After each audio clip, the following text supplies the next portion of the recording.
오늘 말씀은 구약성경 266면에 있는 신명기 4장 1절로 14절 말씀까지입니다. 신명기 4장 1절부터 14절 말씀까지 제가 한 절 읽고 여러분들 한 절 읽고 교독하여 읽도록 하겠습니다. 신명기 4장 1절부터 14절 말씀입니다. 266면에 있습니다. 구약성경 266면에 교독하도록 하겠습니다. 이스라엘아, 이제 내가 너희에게 가르치는 규례와 법도를 듣고 준행하라. 그리하면 너희가 살 것이요 너희 조상의 하나님 여호와께서 너희에게 주시는 땅에 들어가서 그것을 얻게 되리라.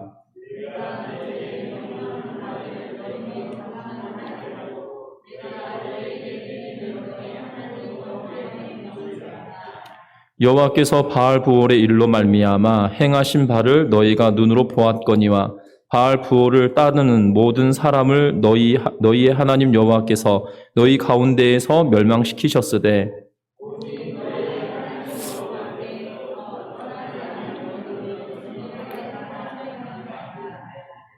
내가 나의 하나님 여호와께서 명령하신 대로 규례와 법도를 너희에게 가르쳤나니 이는 너희가 들어가서 기업으로 차지할 땅에서 그대로 행하게 하려 함인즉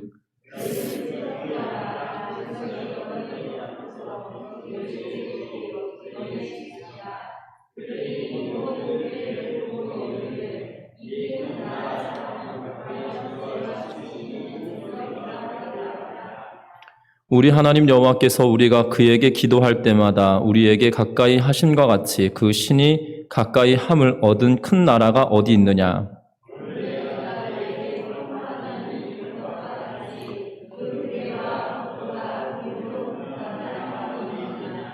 오직 너는 스스로 삼가며 내 마음을 힘써 지키라. 그리하면 내가 눈으로 본 그 일을 잊어버리지 말라. 내가 생존하는 날 동안에 그 일들이 내 마음에서 떠나지 않도록 조심하라. 너는 그 일들을 내 아들들과 내 손자들에게 알게 하라.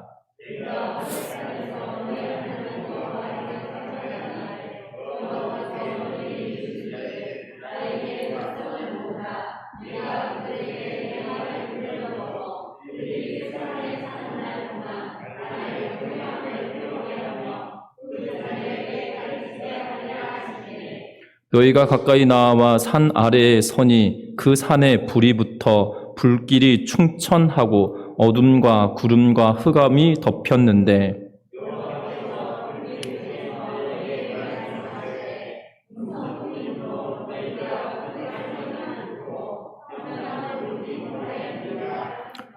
여호와께서 그의 언약을 너희에게 반포하시고 너희에게 지키라 명령하셨으니 곧 십계명이며 두 돌판에 친히 쓰신 것이라.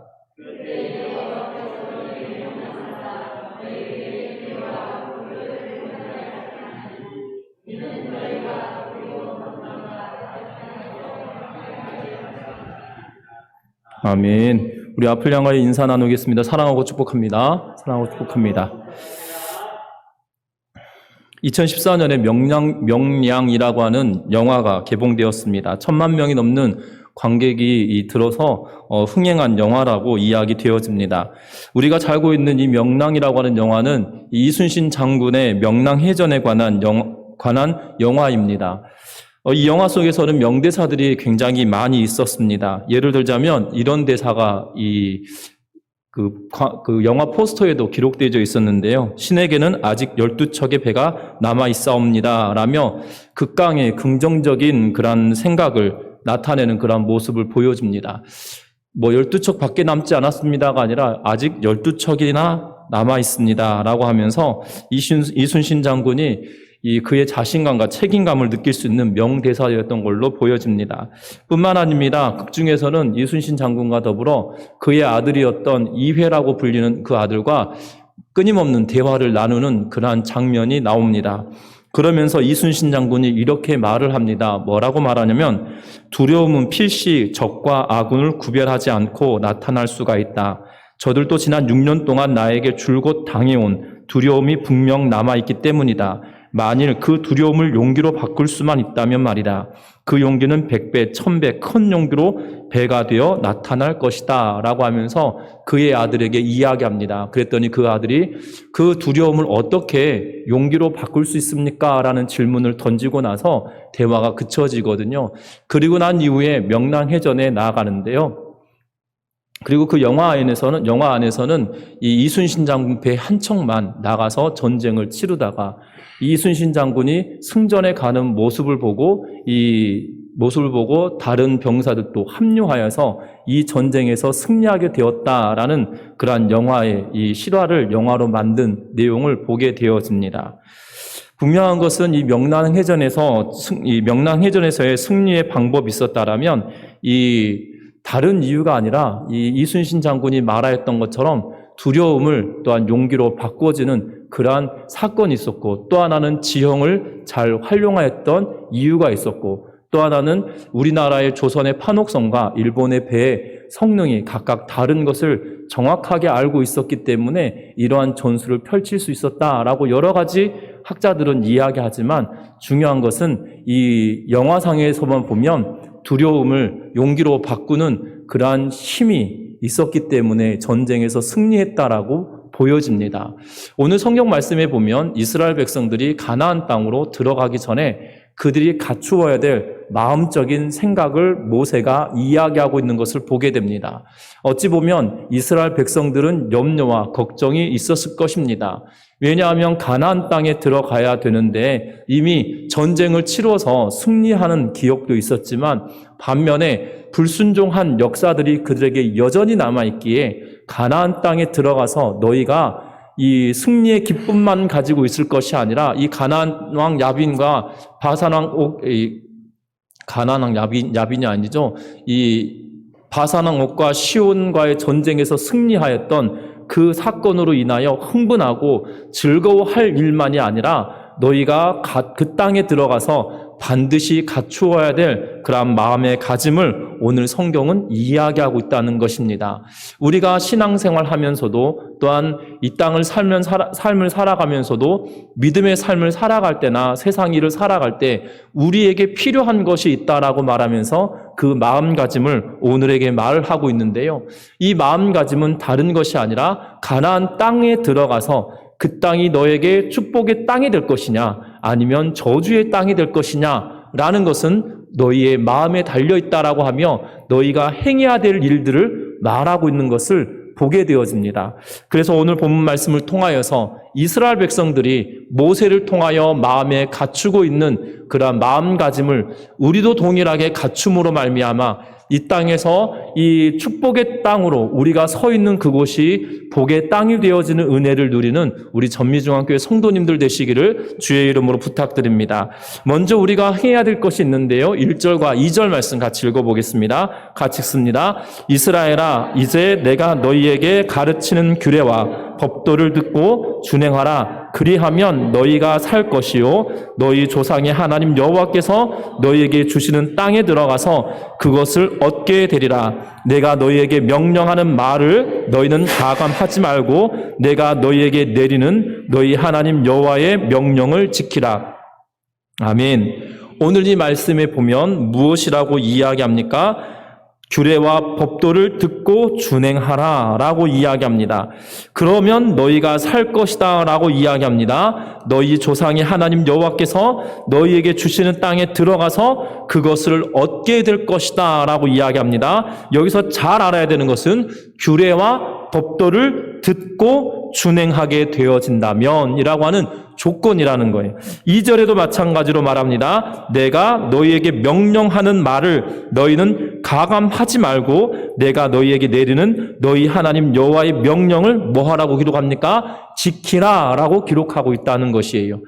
규례와 법도, 명령 이것이 다 하나를 이야기하고 있는데 이것들을 다 준행하고 듣고 지키라 라고 말하면서 너희가 가나안 땅에 들어간다라면 이것을 반드시 해야만 한다라고 말하고 있는 것을 보게 됩니다.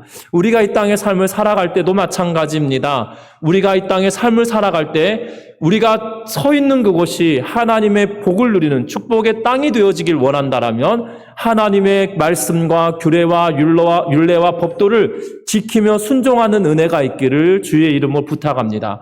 그러면서 모세는 지금 이야기합니다. 너희가 규례와 명령과 법도를 지키고 준행하고 순종하라라고 이야기하면서 순종하지 않았던 때에 대한 이야기를 예로 설명하는데 3절과 4절 말씀을 그 순종하지 않았던 불순종의 때에 대하여 말합니다. 그 불순종의 때가 이때였습니다. 3절 말씀, 4절 말씀 읽습니다.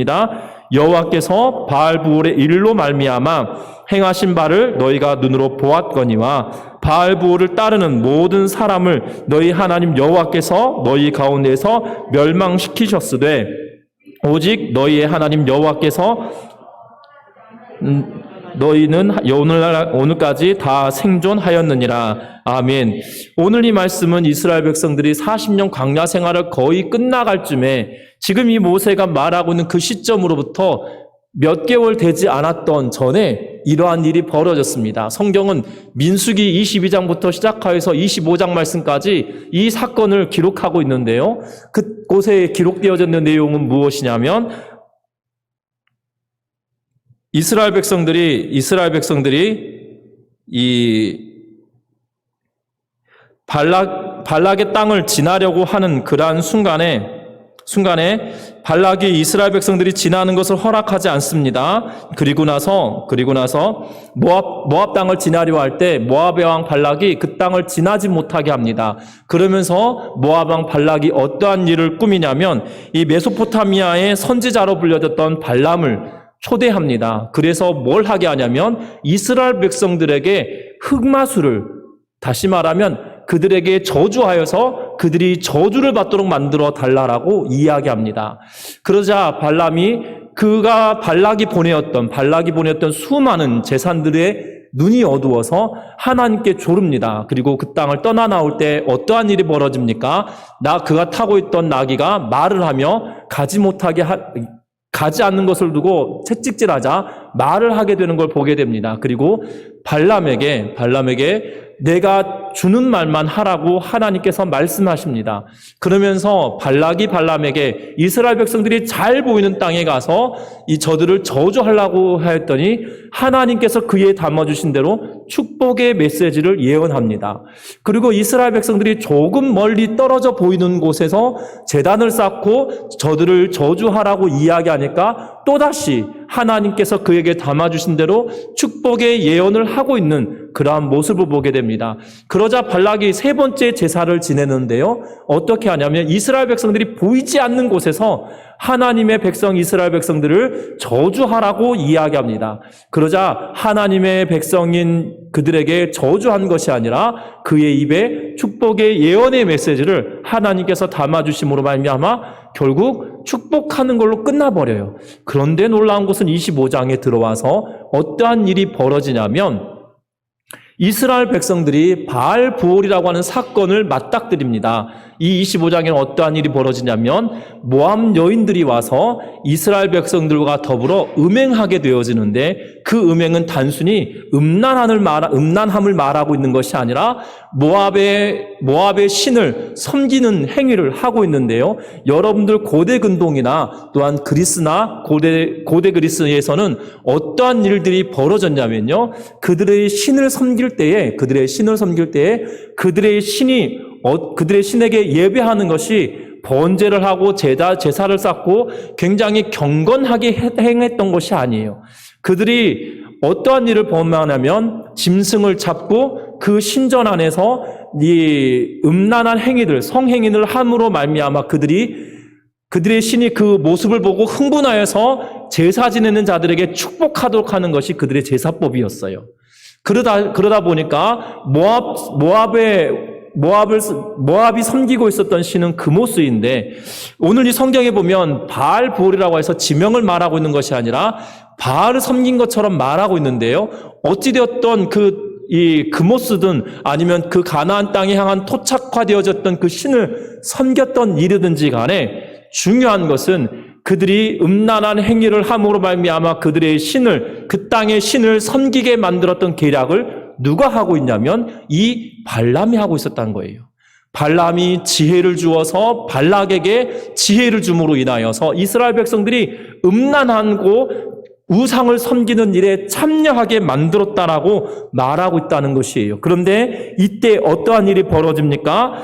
3절 말씀해 보니까 바알 부올의 일로 말미암아 행하신 바를 너희가 눈으로 보았거니와 바알 부올을 따르는 모든 사람을 너희의 하나님 여호와께서 너희 가운데에서 멸망시키셨다라고 분명하게 이야기하고 있는 것을 보게 되어집니다.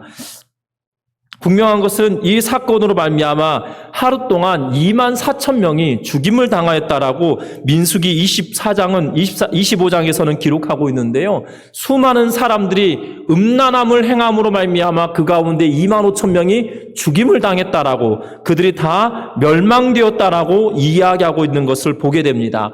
다시 말하면 말씀과 율례와 규례를 지켜 행해야 되지만 너희의 과거를 보면 얼마 전까지도 그런 일이 있었다라고 하면서 너희는 그것을 깨우쳐라. 가나안 땅에 들어간다라면 이것보다 더 할 수도 있는데도 불구하고 너희는 깨우치고 돌이켜서 하나님의 명령과 율례와 규례를 지켜 행하라라고 말씀하고 있다는 것을 기억하시기를 주의 이름으로 부탁합니다. 우리의 신앙생활에서도 마찬가지입니다. 우리는 본래 하나님을 알지 못하였던 존재입니다. 오죽하였으면 로마서에 기록한 바울은 우리가 하나님과 원수되었던 자들이었다라고 이야기하면서 그 원수되었던 때에도 하나님께서 저와 여러분들을 사랑하시사 우리를 택하여 주셨다고 하는데, 우리의 과거의 모습은 하나님을 알지 못하고 하나님과 원수되었던 상황이었다 할지라도 지금은 하나님의 백성이기에 하나님의 말씀과 율례와 규례를 지켜 순종하는 은혜가 있기를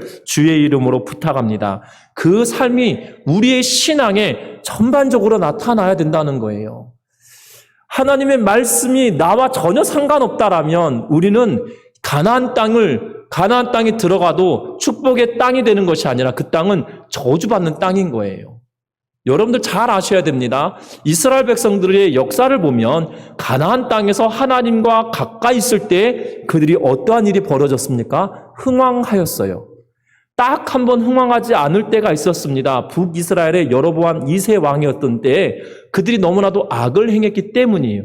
그런데 그들이 그런 태평성대를 누렸던 이유는 다른 것이 아니에요. 하나님이 측은히 여기셔서 그들에게 부귀영화를 주셨다라고 이야기합니다.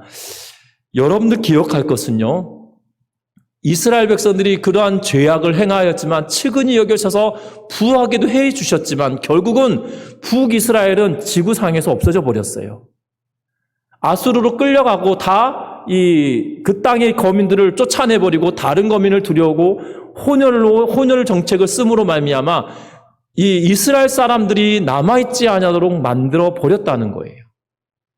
뿐만 아닙니다. 남유다도 마찬가지예요. 범죄함으로 말미암아 그들이 축복의 땅이었나요? 아닙니다. 고통의 땅이었고 3번에 걸친 피비린 내나는 전쟁을 치러야만 했고요. 가나안 땅에서 축출되어서 바벨론으로 옮겨가게 되어졌던 사건을 우리는 기억해야 합니다. 여러분들, 우리가 서 있는 그곳이 축복의 땅이 되길 원하신다라면 하나님의 말씀과 율례와 규례를 지키며 순종하는 은혜가 있기를 주의 이름으로 부탁합니다. 왜냐하면 저와 여러분들의 하나님은 우리의 아버지이시기 때문이에요. 여러분들 그렇지 않으시겠습니까?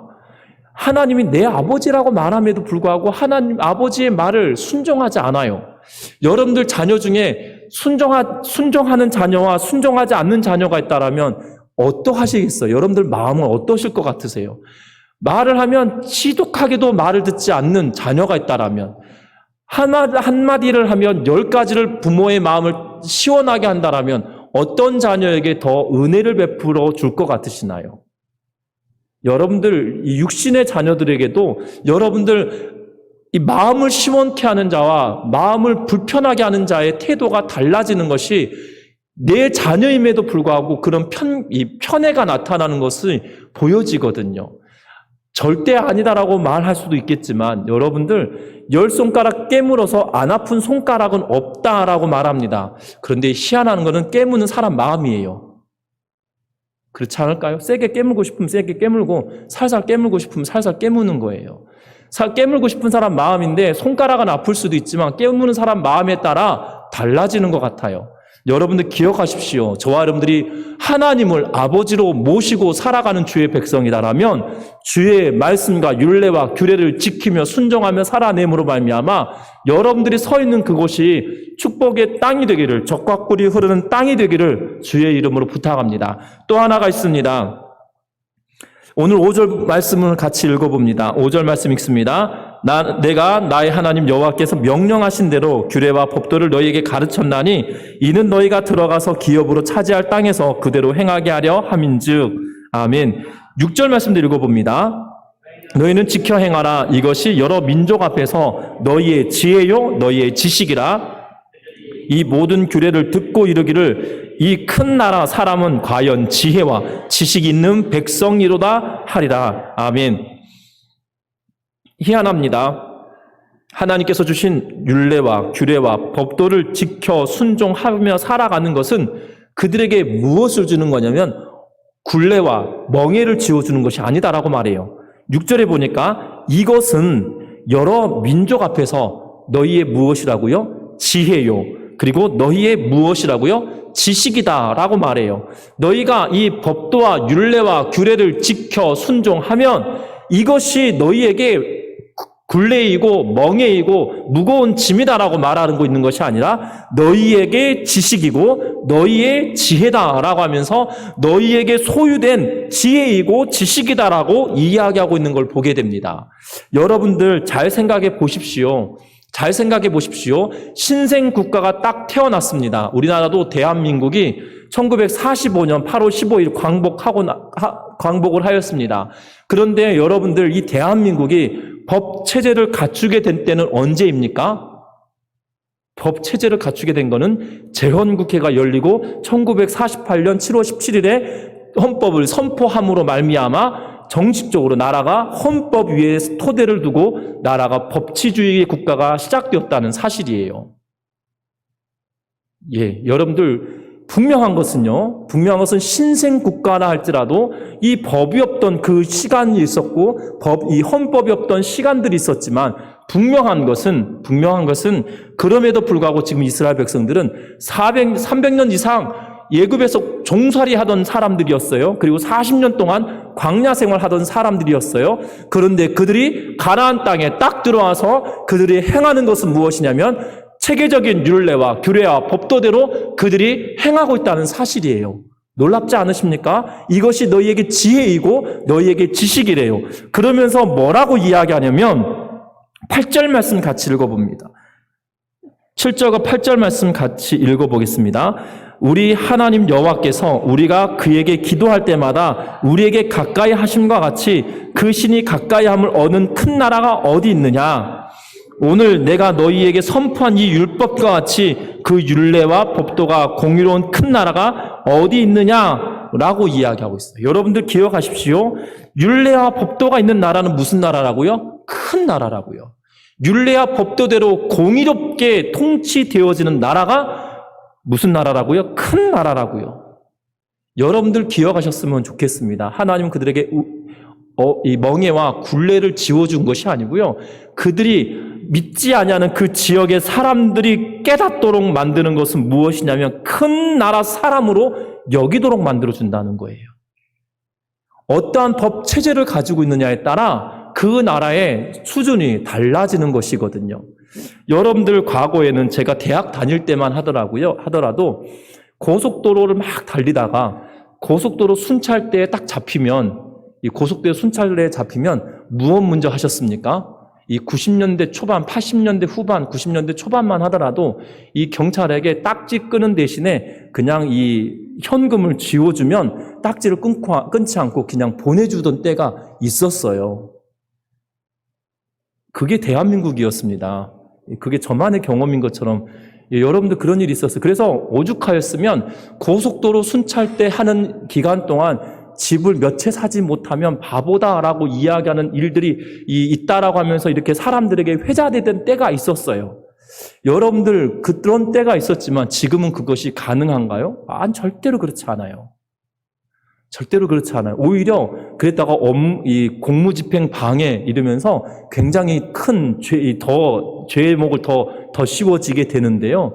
여러분들 잘 아셔야 되는 것은 공의롭게 법대로 집행되어지는 나라가 더 큰 나라이고 더 우수한 나라가 되어지는 거예요. 여러분들 이스라엘 백성들에게 하나님은 어찌 보면 이스라엘 백성들이 지킬 수 없는 법인 것처럼 보여져요. 그런데 아니에요. 그들이 행해야 될 지혜와 지식으로 그들이 지켜야 될 법과 체제를 그들에게 주고 있다는 사실을 기억하시기를 주의 이름으로 부탁합니다. 여러분들이 성경을 또 잘 살펴보시다 보면 하나님은 치밀하게 이스라엘 백성들에게 법 체제를 주세요. 심지어 왕정 체제가 되지 않았음에도 불구하고 너희에게 왕이 생긴다라면 왕은 이러이러해야 한다라고까지 이야기하면서 세밀하게 설명하고 기록해 놓고 있거든요. 여러분들 기억할 것은 그들에게 지혜이고 지식되는 것이 바로 하나님의 율례와 규례와 법도라는 것을 기억하면서 그 하나님의 은혜를 사모하며 나아가는 우리 모두도 그 은혜를 기억하며 나아가기를 주의 이름 부탁합니다. 여러분들 신앙생활도 마찬가지예요. 우리가 기준이 있고 우리가 행한 기준이 우리에게 지식이 되어지고 지혜가 되어지는 거예요. 세상 사람들은 누릴 수 없는 지혜와 지식을 우리가 소유하는 것이기에 우리가 말씀과 율례와 규례를 지켜 순종하기를 즐겨하는 믿음의 성도들 되시기를 주의 이름으로 부탁합니다. 안 믿는 세상 사람들도 집안에 규칙과 규율이 없으면 뭐라고 이야기합니까? 콩가루 집안이다라고 말합니다. 그렇지 않으시나요? 여러분들 한 집안을 평가할 때 그 집안에 규율이 없고 또한 이 부모가 자식에게 대한, 자식이 부모에 대한, 또한 형제가 형제에 대한 우애도 없고 정말 이 규칙도 또한 규례도 없는 집안을 보고 사람들은 대부분 콩가루 집안 같네 라는 표현을 씁니다. 세상 사람들도 안 믿었던 우리의 조상들도 작은 집안도 어떻게 운영되어지는 거에 따라서 콩가루 집안이냐, 참 잘된 집안이다, 참 교육을 잘 받았네 라고 평가하는데요. 믿음도 마찬가지고 신앙생활도 마찬가지입니다. 우리의 신앙생활은 우리가 가지고 있는 하나님의 율례와 규례를 바르고 지키고 순종하고 나아간다라면 우리에게 그것이 지혜와 지식이 되고 또한 그것으로 말미암아 큰 민족을 이루는 큰 은혜를 누리는 그러한 우리 모두가 되시기를 주의 이름으로 부탁합니다. 뿐만 아닙니다. 제 말이 빠른가요? 굉장히 빠른가요? 예, 좀 천천히 하도록 하겠습니다. 오늘 지금 두 번째 대지 끝났는데 시간이 저렇게 와버려가지고, 예, 이제 세 번째 해야 되는데요.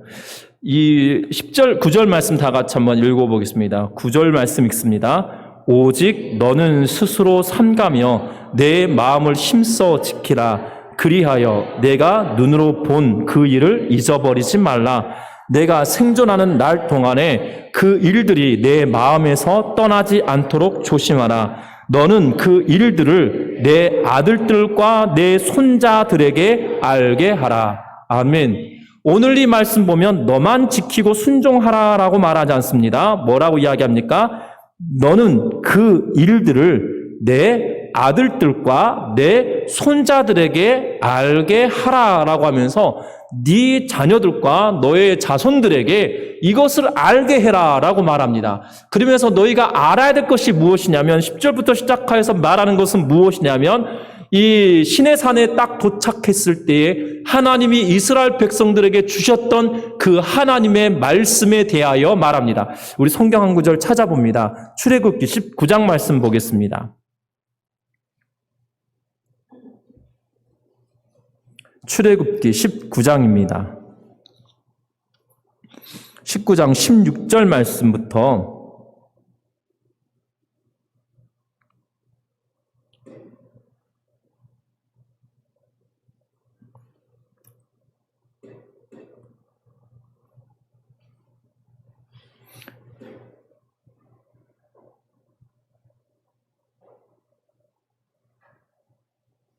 16절 말씀부터 보는데요. 16절 말씀만 읽겠습니다. 같이 읽습니다. 셋째 날 아침에 우레와 번개와 빽빽한 구름이 산 위에 있고 나팔 소리가 매우 크게 들리니 진중에 있는 모든 백성이 다 떨더라. 아멘. 오늘 이 말씀에 보면 이스라엘 백성들에게 하나님께서 시내 산에 이르자 하나님께서 이스라엘 백성들에게 3일 동안 정결 의식을 행하라고 말합니다. 그리고 3일째 되던 날 하나님이 백성들에게 나타나십니다. 특별히 시내 산에 강림하신 사건을 기록하면서 16절부터 이야기하는데 그 강림하시는 모습을 우레와 번개와 빽빽한 구름이 산 위에 있고 나팔 소리가 매우 크게 들렸다라고 말하며 그로 말미암아 진중에 있는 모든 백성이 다 뭐 했다고요? 다 떨었다라고 말합니다. 그러면서 18절 말씀에 시내 산에 연기가 자욱하니 여호와께서 불 가운데서 거기 강림하심이라. 그 연기가 옹기가마 연기같이 떠오르고 온 산이 크게 진동하며 라고 말합니다. 그러면서 19절 하반절에 하나님이 음성으로 대답하시더라 라고 하면서 하나님께서 이스라엘 백성에게 강림하셔서 시내 산에서 알리고 계시는 것이 바로 하나님의 말씀이에요. 그리고 모세를 통하여 시내 산에 올라와서 그 십계명 돌판을 받게 하십니다. 먼저 가르치시고 그리고 기록된 말씀을 주시고 있는 것을 보게 되어져요. 여러분들 그것을 지키고 순종하라고 말합니다. 그것은 모세와 하나님이 언약을 맺은 것이 아니라 하나님과 이스라엘이 직접적으로 언약을 맺은 사건이 바로 시내산 사건이거든요. 너희가 약속한 대로 너희는 그것을 지켜라. 근데 너희만 지킬 것이 아니라 너희가 약속했으니 누구까지도 지키라고요? 너의 아들들과 자녀들과 자손들, 손자들에게까지도 지키게 하라라고 하면서 그들에게 가르치라라고 말하고 있는 것을 보게 됩니다. 여러분들, 저와 여러분들 기억할 것은 13절 말씀인데요. 여호와께서 그의 언약을 너희에게 반포하시고 너희에게 지키라 명령하셨으니 그 십계명이며 두 돌판에 친히 쓰신 것이다 라고 이야기하면서 선포한 말씀을 기록하시고 그것을 그들에게 주심으로 지키라고 말씀하십니다. 저와 여러분들에게도 마찬가지입니다. 저와 여러분들에게 기록된 말씀이 누구에게 주셨어요? 저와 여러분들에게 주셨어요. 우리는 이 성경의 말씀을 우리에게 주셨는데 그것을 아멘으로 받아들이고 이 말씀을 지키고 순종하는 은혜가 있기를 주의 이름 부탁합니다. 그것이 단순히 저와 여러분들의 선에서 끝나는 것이 아니라 여러분들의 자녀에게, 여러분들에게 손주들에게 가르치는 은혜가 있기를 주의 이름 부탁드려요. 여러분들 그런데 가르치기가 참 어렵잖아요. 내 자녀들에게, 내 손주들에게 가르치기가 참 어렵습니다. 그러나 뭐라고 이야기합니까? 저와 여러분들이 경외함으로 배우게 되었다라고 10절 말씀에 이야기하는데요. 내가 호렙산에서 내 하나님 여호와 앞에 섰던 날에 여호와께서 내게 이르시기를 나는 백성을 모으라. 내가 그들에게 내 말을 주어 그들이 세상 사는 날 동안 나를 경외함을 배우게 하며 그 자녀에게 가르치게 하라 하시매 라고 하면서 경외함을 내가 깨닫게 되어지면 내 자녀들에게도 가르치게 되어진다는 것을 기억하셨으면 좋겠어요. 하나님을 경외함이 내 안에 있는지 그 점검부터 시작하시기를 주의 이름 부탁합니다. 하나님을 두려워하고 존경하면 그것을 지키고 순종하게 되어져요. 제 이 학창시절 이야기에서 참 죄송합니다. 제가 중학교 1학년 저희 담임 선생님이 물리 선생님이셨어요. 여기 전북대 물리학과를 나오셔가지고 저희 학교에 부임을 하셨는데요. 갓 대학 졸업하시고 바로 학교에 임용고시를 보시고 이렇게 입학이 아니시죠? 임용되셔서 저희 학교에 가르치셨는데 제가 1학년 딱 들어갔을 때 저희 담임 선생님이 교사 초년으로 딱 들어오셨습니다. 근데 선생님이 상남자신 거예요. 너무 멋있는 거예요. 남자가 봐도 멋있는 거예요. 잘생겨서가 아니고요. 잘생겨서가 아니라 정말 남자답고 옳으면 옳고 그르면 그르다라고 정확하게 가르치시고 심지어 교감 선생님에게까지도 이렇게 이것은 아니지 않습니까? 라고 하면서 이렇게 말씀하시는 걸 보면서 진짜 대단한 분이다 라고 이 어린 나이에 이렇게 흠모의 대상이 되었던 것 같아요. 그런데요, 놀라운 것은 그 선생님을 어린 나이에 존경하고 좋아하니까 뭐 하냐면 그 선생님처럼 됐으면 좋겠다라는 생각에 꿈을 꾸는데 무슨 꿈을 꾸냐면 물리 선생님 되어야 되겠다는 꿈을 중학교 1학년 때 가졌거든요. 그래서 여러분들 희한합니다. 그냥 선생님임에도 불구하고 존경스럽고 좋아하니까 그냥 그 선생님이 하라는 대로 하고 싶은 거예요. 그래서 그 선생님 마음에 쏙 들고 싶어가지고 밟아놓쳤던 저의 모습을 생각하는데요. 여러분들 하나님을 경외하는 것도 똑같아요. 하나님이 나에게 그만큼 좋은 분이신지, 하나님이 정말 나에게 존경할 만하고 공경할 만하고 그분의 눈에 들기 위해서 몸부림치고 있는지 여러분들 잘 생각해 보셔야 돼요. 그것이 나에게 점검이 되어지고 나서 내 자녀에게 가르치는 거예요. 내가 하나님을 경외하는 마음이 없는데 하나님의 말씀을 가르치는 것은 거짓이에요. 여러분들 잘 아셔야 돼요. 그것이 자녀들에게 먹힐 거라 생각하시면 큰 오산이에요. 내가 하나님을 알지 못하고 섬기지 못하고 경외하지 않은데도 불구하고 내 자녀에게 하나님 경외해라, 하나님 말씀 순종해라, 하나님 말씀 따라라 라고 말하는 것은 아무런 의미가 없다는 거예요. 나도 하지 않는 것, 그것은 사기치는 거예요. 여러분들 기억하셨으면 좋겠습니다. 하나님을 경외하는 것은 내가 이미 하나님은 우리를 마음에 쏙 두셨는데도 불구하고 내가 하나님 마음에 들고자 애쓰기 위하여 내가 하나님을 그만큼 사랑하니까 애쓰는 것이 우리의 모습이어야 된다는 거예요. 그 모습으로 우리가 하나님을 경외하며 살아가는 믿음의 성도님 되시기를 주의 이름으로 축원합니다. 여러분들 그런 경험 한 번씩 있지 않으십니까? 꽃다운 16, 17 그 시절에 여러분들 동네에 정말 잘생긴 오빠에게 또한 잘생긴 예쁜 누나나 또한 동생들에게 잘 보이려고 여러분들 애썼던 때가 한 번씩은 다 있으시지 않으셨습니까? 춘향과 이몽룡만의 이야기는 아니잖아요. 여러분들 내가 사람의 눈에도 들려고 그 애를 썼는데 여러분들 하나님은 나의 아버지시고요. 하나님은 우리가 살아가고 있는 그 땅을 축복의 땅으로 주시느냐 저주의 땅으로 주시느냐 그 갈림 저울질을 우리에게 하시는 분이신데 우리가 그 하나님을 경외하고 두려워하며 그 말씀을 하나님의 눈에 들고자 애씀이 우리에게 있을 때에 우리 자손들에게도 그것을 진지하게 가르치며 나아갈 수 있다는 것을 기억하시기를 주의 이름을 부탁합니다. 내가 경외하지 않음에도 불구하고 자녀들에게 경외해라. 내가 하나님의 말씀을 믿지 않음에도 불구하고 자녀들에게 하나님의 말씀은 살아있다라고 가르치는 것은 거짓인 거예요. 여러분들 우리가 하나님의 말씀을 경외함으로 받아들이고 내가 하나님의 말씀을 순종함으로 받아들여서 하나님의 말씀이 살아있음을 내가 체험하고 경험함으로 그것을 선포하며 살아내는 믿음의 성도들 되시기를 주의 이름 부탁합니다. 말씀을 맺으려고 합니다. 이스라엘 백성들에게 모세는 말합니다. 결국 하나님의 말씀대로 순종하라는 것이었습니다. 이것은 축복을 얻어낼 조건이 아니라 당연히 해야 될 것이었다는 거예요. 왜냐하면 이미 하나님의 축복을 받은 자들입니다. 애굽 땅에서 300년 이상 종살이하던 그들이 지금 영토를 얻게 되고 민족을 이루고 나라를 세울 수 있는 그러한 축복을 주셨잖아요. 이미 그 시작은 되었다는 것이고 하나님의 사랑과 은혜를 이미 받은 그들이 행해야 될 당연한 반응이라는 거예요. 저와 여러분들도 마찬가지입니다. 이미 우리는 구원받았음을 확신하시잖아요. 내가 예수 그리스도를 믿음으로 말미암아 하나님 자녀된 은혜를 경험했다라고 여러분들 고백하시잖아요. 그렇다면 그 고백한 것에 대한 반응이 말씀을 순종하고 말씀을 지키고 말씀을 따르는 삶이라는 것을 기억하면서 축복의 조건이 아니라 우리가 당연히 해야 될 것이라는 것을 기억하면서 당연히 해야 될 일들을 함으로 말미암아 우리가 머무는 그곳이 축복의 땅이 되고 축복의 통로가 되고 복의 근원이 되는 믿음의 모든 성도님들 되시기를 주의 이름으로 축원합니다. 기도하겠습니다.